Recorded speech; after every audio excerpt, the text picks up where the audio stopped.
Hi, everyone. So today is a great day. We are witnessing women's sports becoming mainstream. Yes. And so before we get into today's conversation, don't forget to like, subscribe, and turn on your notifications so you never miss a video.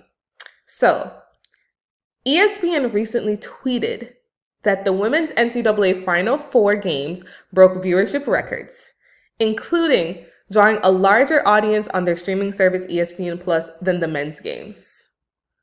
So naturally, Twitter went crazy. There were like a lot of positive comments, and then obviously, as you expect, the negative ones. But nonetheless, like a 60% increase in viewership versus last year is a huge deal. And for those of you who do not closely follow women's college basketball, like I need you to understand how big of a deal this is. Just 2 years ago, when March Madness happened in the bubble because of COVID, we really saw for the first time through TikTok videos how different the treatment is for male athletes versus female athletes competing in these NCAA basketball tournaments. And if we're keeping it real, okay, subpar weight rooms aren't even the tip of the iceberg for gender disparity in sports, but that's another video for another time. Last year's competition, in fact, was the first time that the women's tournament was marketed under, March Madness branding. Yeah, last year is in 2022. And so to see the growth this year versus last year, it really is, not shocking to me, guys. Like, it's almost as if driving awareness and actually investing in marketing would translate to an increase in viewership and interest. So let's take it back a little bit. So Diana Taurasi and Sue Bird were on that 2001 UConn team that just dominated, right? And a few years ago, Arike Ogunbowale from the University of Notre Dame shot buzzer beaters in 2 separate games, including the championship game. And that grabbed national attention, right? But that wasn't enough incentive for the NCAA or ESPN to level the playing field. They really didn't do anything until they were called out on TikTok by some 20-year-old athletes, right? And that's not shocking to me at all. This is the same world where the U.S. women's soccer team had to fight for years for equal pay. And currently, our WNBA players fly commercially to their regular season games. They just got in their updated agreement that they would get charter flights for the postseason. So I need to step on my soapbox for a little bit, right? Guys, if you invest in women's sports, the fans will come. The viewership will come. You will get your return on investment. Please, just invest in women's sports and attempt to level the playing field. Okay.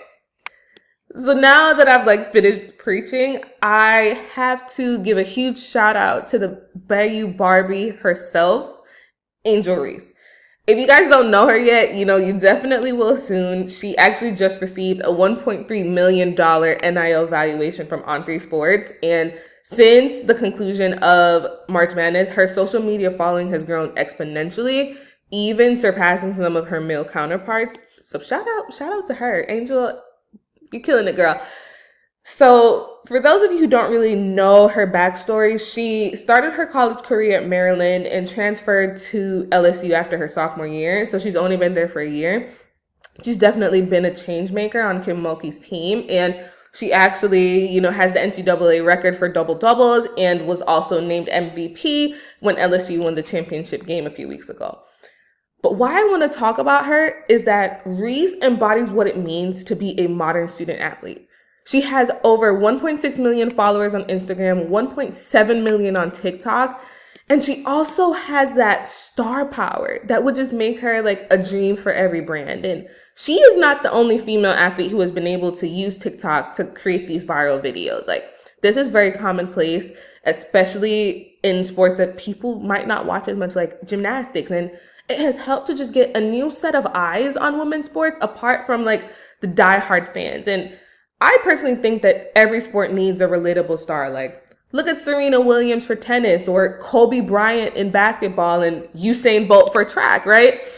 And things like that just make me grateful for the ability for social media platforms to show us these relatable stars. And also, thank God for Gen Z. Like, I know a lot of people hate on Gen Z, but thank God for them. They grew up with the WNBA. Like, they grew up with women's soccer and just having leagues dedicated to women's sports.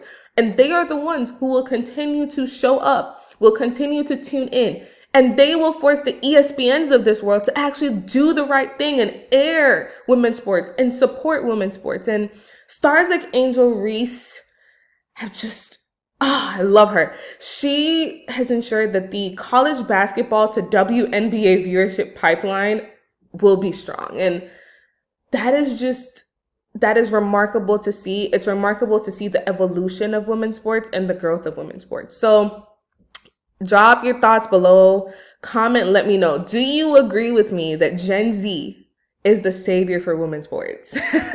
Like, I think so, but I would love to hear you guys' thoughts on this.